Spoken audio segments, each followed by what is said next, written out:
Welcome to our ongoing series on seeing Jesus in the Old Testament. This is part 9.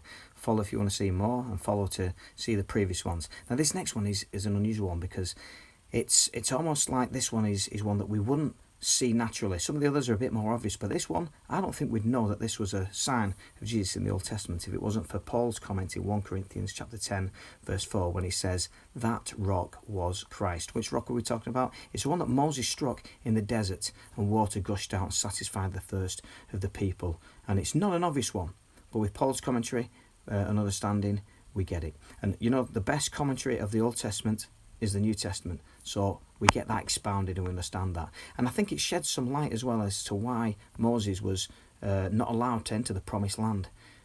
Because the second time we have an instance when the people are like struggling for thirst, Moses is told to speak to the rock and not strike it, but he strikes it and water gushes forth.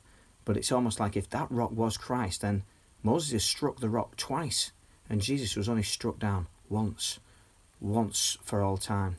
Once for all sacrifice for sin. So that's another issue, you see, what Moses did there, as well as trying to make out that it was himself and Aaron who was satisfying the thirst of the people because he'd had enough of them and got fed up of the criticisms from the people, and he was at his wit's end. But you know, it's that second strike of the rock which was a problem. So there's a picture, isn't there, of the Old Testament Jesus being shown in that rock.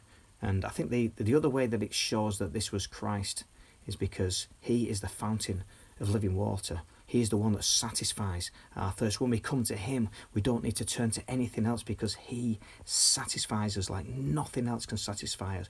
You know, some people turn to drink, some people turn to drugs, some people turn to porn, some people turn to relationship after relationship after relationship, like the woman at the well. But what did Jesus say? He says, I am the fountain of living water. You know, we come to him. If we come to him, we will never go thirsty. That rock that satisfies the Israelites' thirst in the desert was Christ.